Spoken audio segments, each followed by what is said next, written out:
Hello, everyone. I am incredibly excited to welcome our guest today, Dr. Yuthika Girme. Yuthika is an associate professor of psychology at Simon Fraser University and the director of the Secure Lab, where she studies the psychology of close relationships, singlehood, attachment, support, and well being. In a world where we are constantly told that happiness depends on finding the one, Yuthika's research offers a much more nuanced and human picture of what helps people thrive, both in relationships and on their own. Her work explores some of the most intimate questions in our lives: when romantic relationships make us happier, when singlehood can be deeply fulfilling, how attachment styles shape the way we give and receive love, and how social stigma around being single can impact people's well being. She has published extensively in leading psychology journals, including research on singlehood, social support, attachment insecurity, emotion regulation, and relationship dynamics. Yuthika completed her PhD in psychology at the University of Auckland and is now one of the leading voices bringing scientific rigor and compassion to the study of love, connection, and singlehood. Yuthika, it is so exciting to have you on the podcast. Welcome. Thank you so much. And thanks for that really lovely introduction. I'm so excited to talk to you. I actually want to start back when you were in college. So, from my understanding, your whole plan was to go down the clinical psychology route, but then one course in relationship science seemed to change your whole trajectory. Yeah, it's so funny because I think like a lot of psych majors, I did want to kind of pursue this path down counseling and clinical. I wanted to be talking to clients and really helping them through their, day-to-day problems and things like that. And I was doing a lot on the side, even outside of university. I used to work as a victim support worker. So I used to work alongside the New Zealand police and work like on the ground with victims. Anytime a police would have been called out, I was also there. So it was really deeply fulfilling and it was important work that I felt like I was doing. And as I was finishing up my psychology degree, I had to fill up my upper division courses, right? So I was taking some social psychology courses because they were just really interesting. They were fun. They were relatable. And I took a course on interpersonal relations, so close relationships.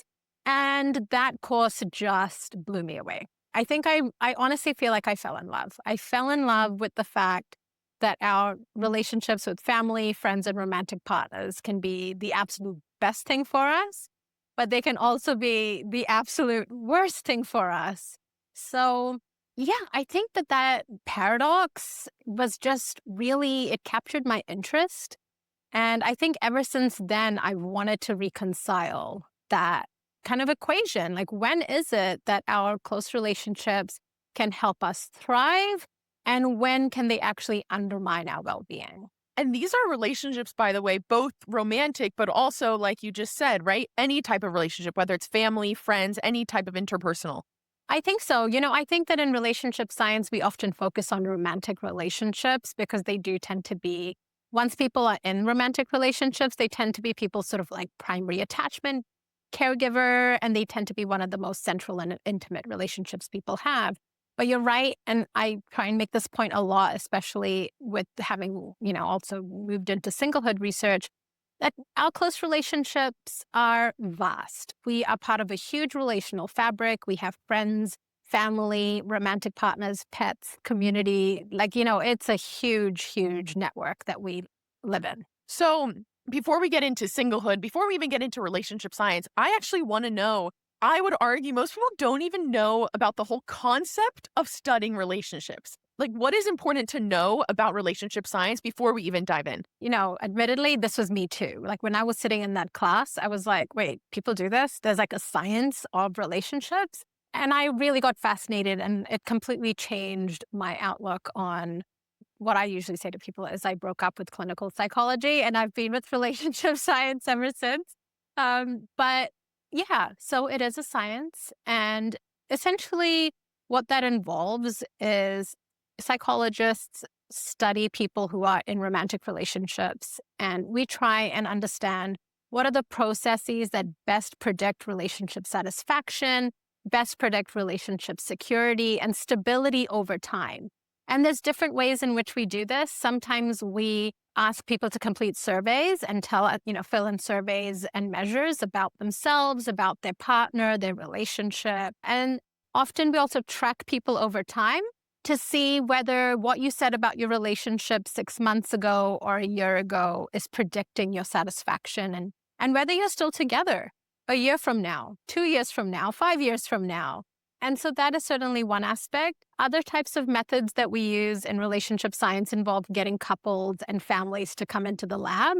So this is something that we do in our lab as well, where we get couples and families to come in and we video record them having discussions together in a lab setting. And then that's often coupled with self-reports as well. So they tell us about themselves and their relationship, and we track them over time. But those behavioral observations give us like an insight. It's a window into the life of that couple. How do they communicate? And does that behavior predict the success of their relationship down the road? Okay, so on that thread, I have to know, based off of that research, what would you say is the biggest predictor that a relationship may not last? I really do think that it's a complicated answer, and it depends on a lot of different factors. I think part of it is what people bring into a relationship. So who you are as a person is a really big predictor. Your personality, your attachment security, your self-esteem, like these types of what we call existing vulnerabilities or individual differences are an important part of it. And we might come back to this when we talk about singlehood, but I think it is important to know that sometimes it's not necessarily about the relationship. Sometimes it's about who you are as a person, right? Then another factor is what actually happens in that relationship. And why that's important is because relationships involve two people. And so you could both be on your own wonderful people and wonderful friends and wonderful daughter, wonderful son, a wonderful sibling, a really great friend. But together, the dynamic you have as a couple could actually like not be a good match. And so I think there are things, for example, communication. How you communicate as a couple is really, really important, and how you are responsive to your partner's needs is a really important factor that has shown to predict relationship satisfaction and dissolution over time. And then the third thing is your environment as a couple. So you could be the best couple, you could be the happiest couple, but sometimes life throws curveballs. And I think one recent example of this was the pandemic. It acted like a pressure cooker, and some couples survived it and some couples didn't. So I do think that there's these sort of different dynamics involved in predicting which relationships thrive and which kind of can hit road bumps. I love how you walk through that purely because I find it's probably so easy for people right in their 20s, 30s, the ones who are experiencing, new romantic relationships, choosing their life partner. When they don't go well, the probably easiest thing to do is blame yourself. But here, what you've kind of shown is like, you know what? It's actually pretty nuanced. There are different factors that can come into it that maybe you won't be able to confidently, attribute it to. That is at the crux of what we do, right? Like relationships are complicated. If we knew the secret answer for everyone to find the person that is the best match for them and to have a successful, thriving life, like we'd all be billionaires. I think a lot of people want that, but there is no right answer and there's no easy answer to it. A lot of it is just how you adapt as a person in that particular relationship with what life throws at you. And you mentioned communication. Have you found that how people communicate with maybe their family or friends, does that tend to trickle over the same communication patterns that they have in relationships? Or can it be quite different? I think it can be quite different. And I would say that, that's very similar even with things like attachment security. You could feel really secure in your family relationships and your relationships with friends, but feel really insecure when it comes to a romantic relationship setting. And the same with communication, right? That you could feel like you can have really good types of communication with your family and friends, but in a romantic setting where things feel more vulnerable and more intimate, things kind of feel a bit more scary and you communicate in a really different way. And I think that there are some fundamental differences there. Family and friends are often people that are there for us for a lot longer. They've known us for a lot longer. And your family, on the most part, I know that this is really different for different people, but it's a much more like stable form of relationship. Whereas romantic relationships, we choose to be with our romantic partners and they choose to be with us. And so there's a level of vulnerability that those relationships have that I think make them quite unique. But it also means that it makes it a vulnerable place for us to be completely open when we're developing those romantic relationships. It's funny, I think, and we'll get into this when we talk about singlehood too, but I find that at least like this is my assumption, and please like push back based off of your research, but it seems so much more challenging to find a partner as you get older because you've almost determined, more attributes of who you are, whether it's just even routine, like day to day routine, what you like, what you dislike. And because of that, you have to find someone that fits that mold rather than if you meet when you're younger, you're almost still learning who you are. Well, I think just anecdotally, people do say they kind of quote unquote get stuck in their ways as they get older. But I don't know if that's necessarily a bad thing. Like to me, that suggests that you have clarity as you get older about who you are and what you want in a relationship. And it might mean that that reduces your general pool of people, but it does make it also possible that if you do find somebody in that pool, that the chances of that relationship being successful might be like potentially better because you have that clarity. Whereas when you're younger, your pool may seem larger and you may feel like you can date more people, but that doesn't necessarily mean success of those relationships. Think about when you were younger and how many people you may have dated, but those relationships never took off the ground, let alone lasted more than a few months or a year or 2 years, right? So I think there are sort of these differences and these different insights that we have about ourselves when we're younger versus older and the implications that has for who we choose to be in relationships with. Totally. Okay, what is something about relationships that you think most people just fundamentally misunderstand? I think that people fundamentally misunderstand just how complicated relationships are. I think that we kind of get sold a story just watching movies and reading books. And a lot of those stories focus on the front end of a relationship. They focus on falling in love and how the thrill of that and the excitement and the passion. And then, the stories usually end, and that's the happily ever after. But in reality, the happily ever after is complicated and it requires sacrifice, it requires compromise. And sometimes there are disagreements and fights along the way. And I think it's just relationships are a lot messier in that happy ever after. But because I think we don't see that as much, people think that there's something wrong with that, right? I think that a good relationship or a marker of a good relationship are couples that take those as opportunities to actually grow and deepen their relationship, as opposed to see it as like, oh, we shouldn't be fighting. This shouldn't be so hard, and kind of give up on that or feel like it's an indicator that they're not a good match. So I think the couples that are successful are the ones who work through those challenges and come out stronger on the other side. The challenges, they're inevitable. So it's almost how do you navigate them? And I think you're so right. Like, to be honest, I feel like social media does not help our case probably because you see the most lovey dovey relationships and everything seems so seamless and smooth. So, like, of course, when you're in your own home having a fight with your partner, of course, you're going to think, like, this is what it should be like. We don't have that. Therefore, we should not be together, or at least this is difficult. So, yeah, there's like a perpetual, maybe toxic cycle that we're navigating in a way. And I think you're right that especially now when social media is everywhere, people now just get a very different insight into other people's relationships. And there's a disconnect, though, between what is probably actually reality versus what people are choosing to post on their stories or on their like social media or things like that. Whereas I think maybe previous generations didn't have that.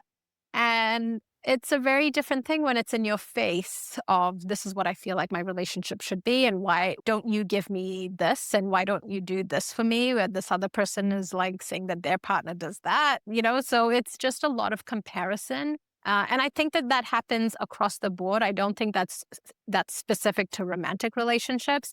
I think that happens in terms of how we look, what we should be doing within our careers, what kind of car I should be driving, what kind of house I should be having. Like we just have this across the life we think we should be living.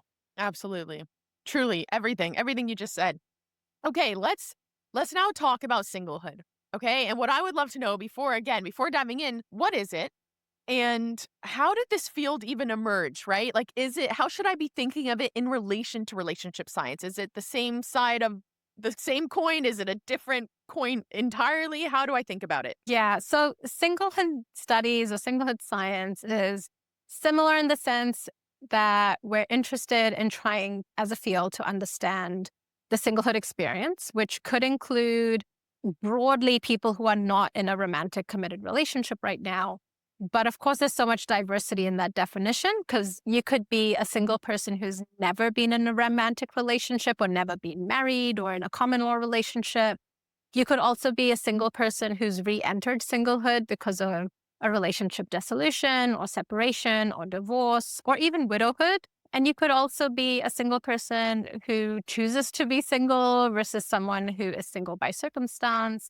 So there are all these different, types of singlehood. In the same way, may I add, as there are different types of romantic relationships, right? Like you can be in a situationship, you could be dating, you could be engaged, you could be married. So, in the same way that there is diversity in our romantic relationships, I think it's important to acknowledge the diversity in singlehood.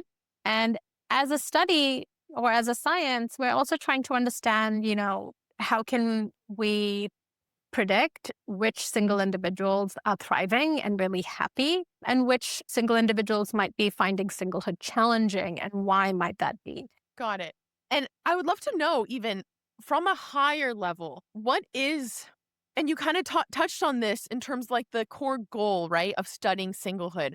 But I would actually want to know, like, how do you distinguish between validating single people and unintentionally encouraging people to maybe deprioritize partnership, especially at a time when maybe people are more lonely and dating is harder and fertility rates are declining? Like, how do you navigate that? I think this is so interesting. And I often feel like when I talk about singlehood, people think that I am saying that relationships are shitty and don't get in them. And I really don't think that is the message I'm trying to get across. And I don't want people to walk away with that conclusion. Because ultimately, I think that they are two sides of the same coin. We all spend a significant amount of time single before entering into romantic relationships. We mostly all find ourselves single again if those relationships dissolve. And so as someone who is trained in relationship psychology, but has also sort of like stumbled into singlehood science, the way my brain works is we can't fully understand relationship experiences without fully understanding who that person was before they were in a relationship. And vice versa. We can't fully understand people's experience as a single person if we don't understand what those relationships experiences were like prior to them being single. So in my mind, it's all part of the same trajectory. It's just we're kind of ebbing and flowing between periods in our life that we're single and then periods in our life that we may be coupled. Okay. So it's almost, if I understand correctly, right? It's almost in order to better understand people and how they show up for relationships and what maybe the predictors of relationship success are, we have to understand who they are as a single person. And there's so many factors that we can take from that experience that really contribute to relationships. Yes. And here's why I think that's important. I think as a relationship science, we have often tried to, for example, think about who our partners are and how they make us better, right? And like some of my own doctoral research was focused on attachment buffering, which is this idea that if you have a partner who engages in very specific behaviors, that can actually help reduce your insecurity. Some of us are very lucky to find a partner who is secure enough and willing to do that work to help us, become more secure and become more trusting over time. But not all of us are lucky in that way, right? Some of us may have a partner who actually makes our insecurities worse. Some of us may not be lucky enough to find a partner if that's what we're looking for. So part of the reframing is that, yes, if we're lucky enough to have a partner who can work with us to kind of help us get to a better, happier, more secure place, then great. But while we're waiting for that person, if that person comes along, it's also another opportunity to think about, well, how can I help myself too? How can I invest in the relationship I have with myself to allow myself to thrive as a single person? And not only does that make me more of an attractive partner to potential people out there, but it may also mean that if I do get into a relationship, maybe that relationship is actually going to be healthier off the bat. Okay, so given that, what does your research show as to what the biggest factors are that determine whether someone thrives or struggles while being single? So again, here we kind of seen similar themes. We've identified in our review of the literature, for example, that there are aspects of the self that predict whether people are happy being single or not. Things like personality factors, their attachment insecurities, whether they desire a relationship as well, you know? So there are these kind of aspects of ourselves that we bring into that experience. There are also aspects of our relationships. So, for example, some of our research has shown that single individuals can actually experience lower well being because of how they're treated by their family and friends. Some of the work we've done, for example, focuses on this idea of singleism, that single people experience discrimination from close others because they're not partnered, because they violate these kind of assumptions about what's required to be happy and successful in life. And if by not partnering, it can expose single people to some of that backlash. So that's really important because it also goes against some of these deficit narratives that there's something wrong with you if you're single, that you must be weird and awkward and like insecure and lonely and miserable. And instead says, well, but there's also, again, single people are part of this relational fabric, right? They don't just exist in isolation.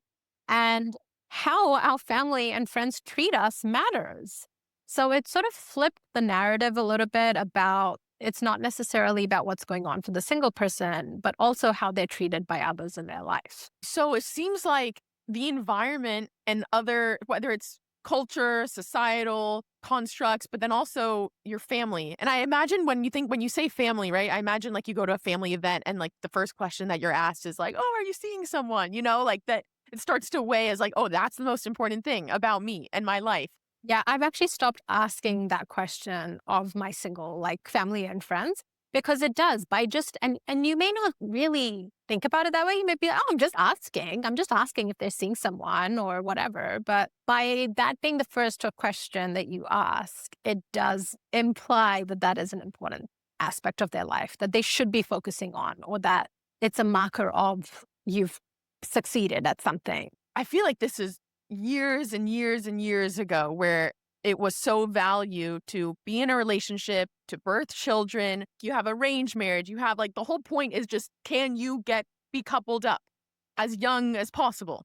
And so, how do you change this? You know, I think it's already changing. There is research already showing that our younger cohorts, they value singlehood in a really different way than previous generations.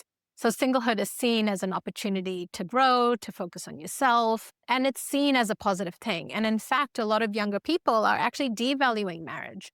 Now, I don't think that they're devaluing romantic relationships. I just think that they're devaluing like marriage as an institution. So I don't think it's that fewer people are wanting romantic relationships necessarily. It's just that they're delaying romantic relationships in order to, in a way, kind of put that oxygen mask on themselves before they want to like tend to others. What can I do for myself in terms of education, career, you know, my personal aspirations to travel the world, to learn a new skill, like whatever it is, how do I want to fill up my own cup first before thinking about settling down with somebody else? What's your response given that of the whole female biological clock?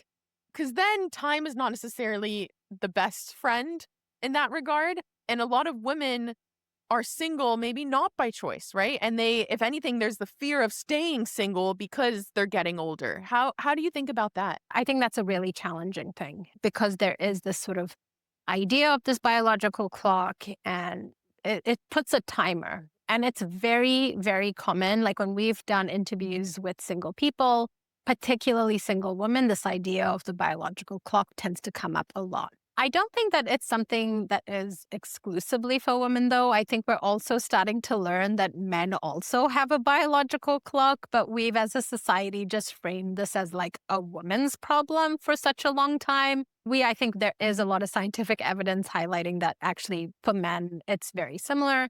But I get it. There are these different biological constraints for women. But what I do kind of see also changing is a lot of women turning to, for example, freezing their eggs or even making the decision to go into parenting solo. So we are seeing sort of rising trends in that. And I will say that both of those things, it's a privilege to be able to do that. And I think that, and we see this in the research, that women who are choosing to have children on their own, or women who are choosing to like freeze their eggs, for example, are women who've come from a higher socioeconomic background and have the financial means to be able to pursue those options, which does create an inequity, obviously, right? For women who may want a family, but don't have the financial means to necessarily pursue one on their own. But why do you think that is where it is so challenging to find a partner? Is it because, you know, as a single person, maybe they haven't discovered themselves and it's hard to actually come together with someone else? Or like, yeah, what is the biggest challenge we're facing with that? I think that the younger generation, the cohort that we're in now, are probably doing more than previous generations to focus on themselves and to figure out who they are and like be independent. And like I think that in all of those ways, the younger cohorts have been doing that. Where I think some of the challenges may arise is, and I hate to just put this on online dating, but I actually think this is like a big thing where online dating has just, it's really shifted the landscape of how we date and how we meet people. You had mentioned arranged marriages, for example, and historically, that was the way to get married. And I don't mean that just in some cultures. I mean like historically in human evolution, the way people pair bonded was due to like political reasons or safety and security reasons, or I know this person because they're our family friend's son or daughter. That's still prevalent in a lot of societies now. It's shifted. I think there's more choice and it's more like being set up by your family. But I think with online dating, it has shifted the mindset about how we find a partner. So what used to be basically being set up by family and friends who know you and kind of be like, I feel like you'd like this person. I feel like you'd get along with this person. We've kind of shifted from that to just here's a photo and like a 10-word bio about a person. And now swipe and swipe and swipe and swipe and swipe. And so it kind of creates this disconnect. Also, we're not really interacting with these individuals. So at some level, like sometimes you kind of match with someone and you're talking to them and it works on text. And then you meet them in person and you're like, oh no, this is like we're not vibing. So I think there's just like, even just at that level, there's a disconnect between how we have evolved to actually connect with people, which is in person, to shifting that onto like an online platform where it's really difficult for us to connect and really know like how we would interact in person. And then there's also this like shopping mindset because the grass always seems greener on the other side. And you might be talking to someone, but oh, now I got a match with this other person and they seem whatever, hotter, more successful, cooler, has traveled more. Like there's always going to be some marker of a better person, a better person, a better person, which kind of keeps us from committing to one relationship and seeing where that goes. Because that's the other thing. It might be that you are talking to someone for a few weeks or you're dating them for a few months and then something else comes along and you kind of want to give something else a shot instead of just seeing that through. You touched on so many things, which is so good. I want about online dating. No, I absolutely love it. And like, I'm working on this. So like, I think it's so important. There's still more than that as to why, online dating has shifted. I'm really curious, by the way, has relationship science, has there been a whole new, wealth of research related to online dating because it's just this whole new world? Yeah, there definitely has. And, it's at least in North America, it's by far now become the most common way that couples meet. So it's not to like shit on online dating completely. I think that that is where a lot of couples are meeting now. And there is also research showing that there's not really any difference between couples who've met online and couples who meet in person in terms of their relationship satisfaction, their commitment levels, all of that. But there's a survival bias there, right? These are the couples who maybe met online and then took that relationship offline, and they, have been able to kind of see the relationship through in person. And so that would be my like advice about that is online dating, think about it as casting a wider net. If you know all your friends and your friends' friends and your friends' friends' friends, and you know people at work and you know people from church and you know people from your community and your favorite sporting teams or whatever, and you still haven't found somebody that you connect with, online dating can be a great tool to cast that broader net. But I think it's important not to get stuck there. I think very quickly, like, think about if you feel comfortable and safe with someone that you feel like you've connected with, bring that relationship back into the real world and meet them in person, even if it's for like a coffee, just to kind of get that relationship going in the real world. Because I think that that is one thing that happens is people kind of just get like stuck online and they're not willing to take the next step with someone in person.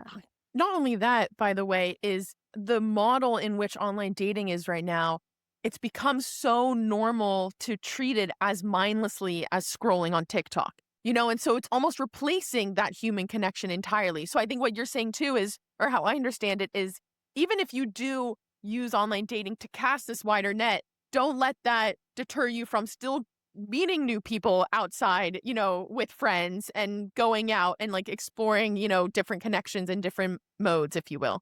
Yeah, 100%. It's important also because I don't know, I just think that at a fundamental level, that's how we're kind of built to connect with people. And if we kind of just get stuck too much online, we can never kind of get deeper and more intimate in those relationships. I like the one thing you said, which is, you could be texting someone and it could be great and you could think it's great and then you go meet in person and it's almost a different person. So given that, is your advice almost like how can you get to in person as fast as possible and delay the texting, or what does that look like?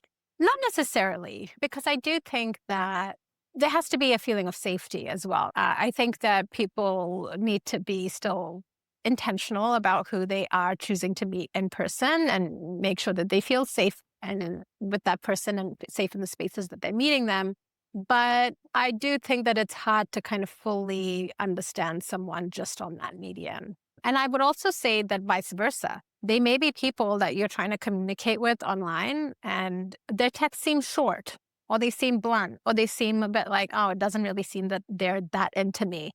But talking to them in real life or in person might actually be a very different experience, right? And I think that we do also have technology on our side, so there are in betweens. For example, FaceTime or Zoom. Like that is a nice way to still be like in that you're still getting to know this person stage. If you want just to be able to hop on like a FaceTime A Zoom date? or a Zoom day, why not? Because, it still allows you to interact with someone on that level in a way that sort of feels safe and contained and low cost and all those kinds of things. If after a few phone calls and FaceTimes, it feels like you're ready to then meet that person and, in the real world, then you can take it down that route. But I do think that, humans are complicated and it's when you get two people together, it's even more complicated. And so one way of trying to figure out that equation is to try and get to know that person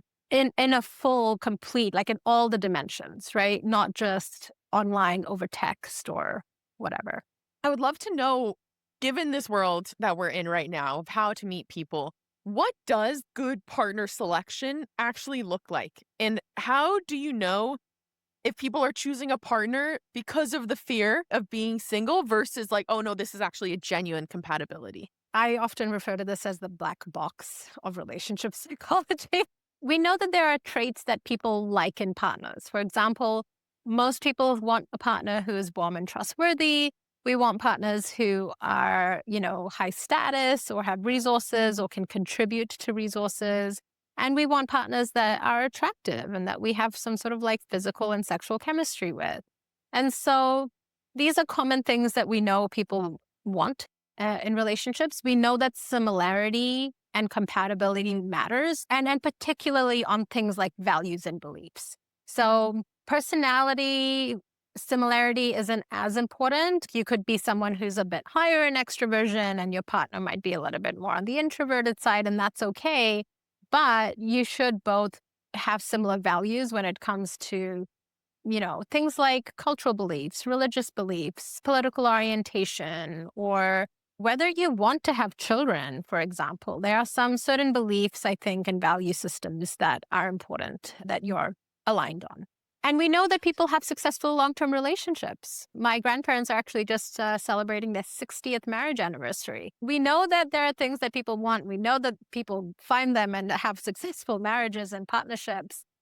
How we get from point A to point C is kind of like a big black box. And, some colleagues in the relationship science field have literally done like massive speed dating studies where we ask people to fill in questionnaires and we know everything about who they are. We know everything about the people who are also speed dating in this room. And we know what you say you want. And we still can't predict who are the people that end up like each other and say yes to each other. So I think it's mystery, like there is a bit of mystery involved in here. And maybe we'll get there one day as a science. But in the meantime, I think one thing that I would place my money on is having clarity about whether you want to be in a romantic relationship, when you might want to be in a romantic relationship, and who you want to be in a romantic relationship with. And I don't necessarily mean I want to be with someone who's 6'5", blue eyes, blah, blah, whatever that meme was about the finance bros. But like, I do think there has to be some sense of, do I know what I'm looking for in a relationship? How do people learn that? And that may be a silly question, but like, how do you gain clarity without maybe trying, going out, meeting people? Because in my mind, I see that being quite separate to then also like finding peace within your inner self, right? Or like, clarity of who you are and what you like. Are those two different things? I don't think that they're two different things. I think that part of what makes us well balanced is being able to find balance in the relationship we have with our close others, with our friends and our family and our community, and the relationship that we can have with ourselves. Because if you lean too far in one direction, it's not a good thing. And we've shown this in our research. If you think that being in a romantic relationship is going to be the key to happiness and success in life, it actually is not a good thing. It makes you overdependent on relationships. It also means that you really struggle when those relationships end. It also means that you become more fearful of being single. So you're more likely to get into a relationship just for the sake of being in a relationship. And even if you are in a relationship that's not maybe the best relationship working out for you, you're more likely to stay in that bad relationship because it feels like it's better to be in a relationship than to be single. So I think if we lean too far in that direction, it's not particularly healthy. If we lean too far on the independent side, where we forego our close relationships with family, friends, romantic partners, that's also not good, right? Because we are ultimately social beings and it is important for us to be connected to others. So I think the person that thrives are the people that find balance in those two things. They are kind of grounded about who they are as a person, but still have meaningful, close relationships with other people. And they're open to the possibility of a romantic relationship. And some of our research has shown that people who are more securely attached, for example, they tend to not fear being single. They tend to be open to the possibility of a romantic relationship, but they also tend to be the most satisfied with being single. They tend to be most satisfied with their relationships with their family and friends. They tend to be most satisfied with their sex life. And so you have someone who's just a little bit more grounded and can be happy no matter what happens. They can be happy if they remain single by choice or by circumstance. They may be happy because they found somebody that, that they can be in a romantic relationship with. And they may also be the people that cope better when relationships end. I'm so happy you described it in that way because I think the biggest takeaway I got from that is just like the power of balance in a way, right? Like either extreme is probably not healthy. And I have friends and friends of friends who have been in relationships that have really not been conducive to them and their health, but they're scared to leave it because of what you said, like the fear of being single and what that will be, and like the fear of being alone, And then on the contrary, you get people who are so independent, love their independence, and in their mind, they have that concept where, like, if I'm in a relationship, all of that independence strips, and I lose that. And that's such a misconception. I think that lay theories kind of pit singlehood and relationships against each other in some ways, and also in terms of how our needs are fulfilled. In terms of, for example, being in a romantic relationship, people have the sense that you get all this intimacy and connection and companionship, but you have to kind of give up your autonomy. And on the other side, that being single, you get all this freedom and independence and autonomy, but then you lack companionship and intimacy. While I agree on some level that that is true, right? Like just being single, you don't have to consider another person in the equation. And being in a relationship, you do have to engage in some compromises. I don't think it's as extreme as that. And I think that people who, for example, are in healthy, satisfying relationships, they actually tend to report greater autonomy because our partners can actually help us thrive. Like if you're in a good relationship, they're going to get behind you and say, yes, go do that thing. And I've got your back and I can be a cheerleader for you. And anything that you need help with, I'm here to support you. In a good, healthy relationship, you shouldn't feel like I have no autonomy. And I think in a good, healthy relationship, you have a partner who's actually willing to support your autonomy without it feeling like a threat to the relationship. Do you think people need to feel, this is a general term, but quote unquote good, right? Or confident or whatever it may be as a single, like individually before having a healthy relationship? Do you think that's a prereq, if you will? I think that that would be a really nice to have. And I say that because I think some individuals, they have had a hard life and they get into the right relationship with the right person, and that person can change their life. Like having done research on, for example, like people who've come from vulnerable backgrounds, I think there is something to be said with that. And that may resonate with some listeners, right? So I don't want it to be like this weird fairy tale where I think everyone has just had this amazing life and you like eat, pray, love your way into like a good relationship. But so but I would say that it is a nice to have. I think that if you can, I think focusing on finding that balance with having good relationships with family, friends, community, the people in your life that are important to you. At the same time, learning who you are as a person and figuring out like, what do I really want in a relationship?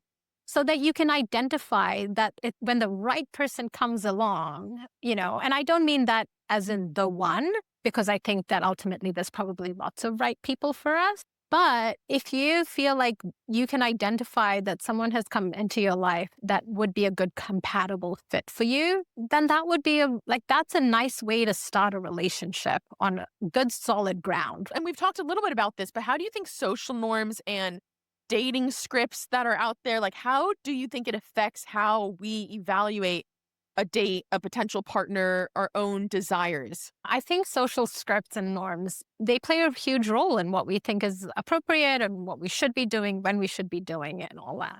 I think part of that is why single individuals experience singleism at times, because we do have social norms around, being in a relationship as being this important cornerstone to happiness. And while that may be common and true for a lot of people, it's not for others, right? So I think being open to that script is important. And I would say it's probably very similar once you are in a dating situation. I think some of the biggest scripts that exist there are gendered.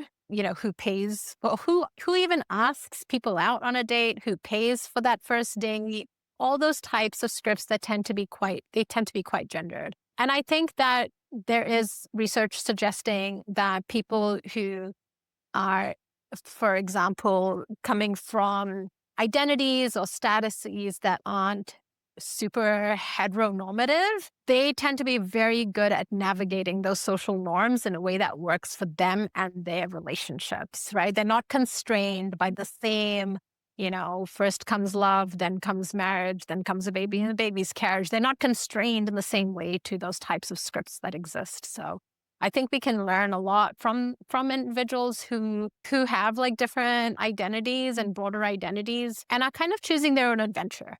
If you, as a person, are feeling constrained by those norms and are feeling like those norms are not serving you well in a dating market, then talk about it, communicate, and make sure that you and your dating partners feel like you're on the same page about how things should be going. It's so interesting because I feel like right now it's still viewed as the collective where those norms are defined. And yet you do have, the individuals, and maybe it's getting bigger, maybe it's changing, but you do have those people who are kind of fighting it. Like you said, like they don't feel natural abiding by these norms.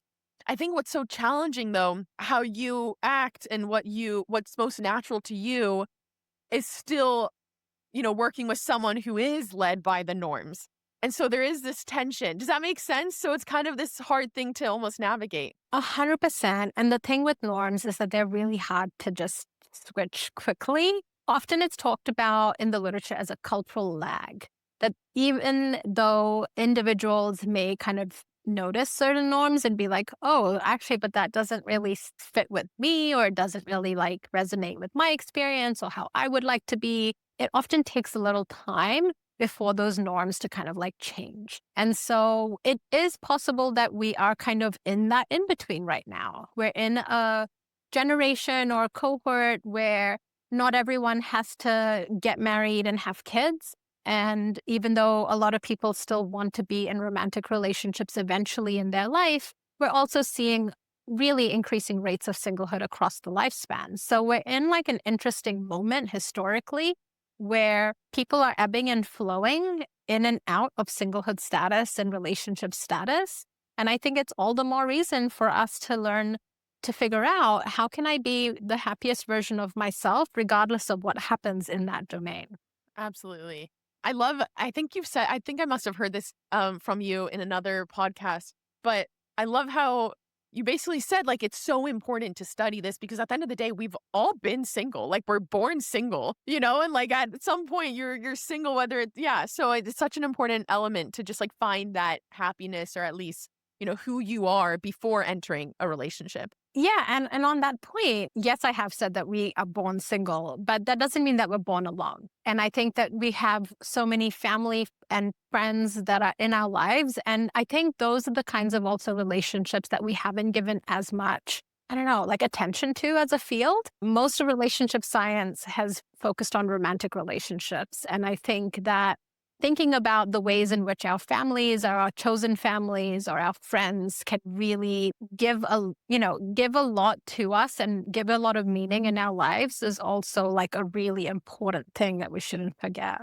Totally. Okay, I would love to know, to wrap up, is what's the most significant thing you've actually changed your mind about through your research? That's a tough one. I think that even more and more, I'm convinced that there is no one size fits all model to how to navigate relationships and singlehood. I think I always kind of knew this, but I was always trying to figure out, like, oh, well, how can I predict when it's good and when it's bad?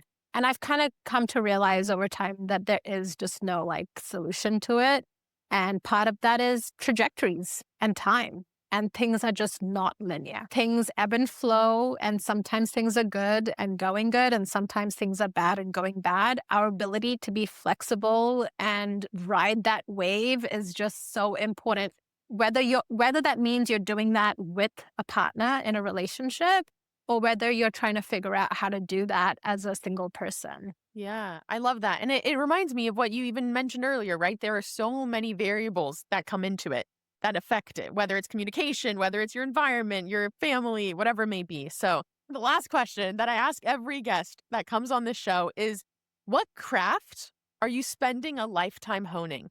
I think that more and more I'm trying to not lose sight of myself And I think that that is an important one. I think that because we are, so much of our identities, I think, are caught up in our social selves. I'm a daughter, I'm a sister, I'm a wife, I'm a mother, I'm a supervisor, I'm a mentor, I'm a teacher. So much of, I think, our identities are about our relationships with others and giving to others that sometimes I feel, and I'm very much guilty of this, I feel like sometimes we lose sight of ourselves. And maybe I'm doing kind of a little bit of research on the singlehood space that it's important to kind of keep working on who you are and keep working on that relationship with yourself, whatever that might look like for you. But yeah, I think that's an important thing that we need to balance a bit more. I love that. I love that. That also really connects to how you show up and what type of relationship is best for you. Like it's so easy to actually lose yourself if it's not the right relationship. Right? And so it all feeds in together, but that resonates. I love that. Okay, well, Yuthika, it has been such a pleasure, so much fun talking to you. Where can people find you? Find your research? Where should they go? Well, we have a lab Instagram account. So it's at securelab.sfu. So you can follow us there if you're interested. We often post about the new research findings that we have found, or we do spotlights about people in our lab and the awesome research that my students are doing. And yeah, so that's a really great place if people want to follow along. Incredible. Thank you. Thank you so much. Thanks for coming on. Thanks for having me.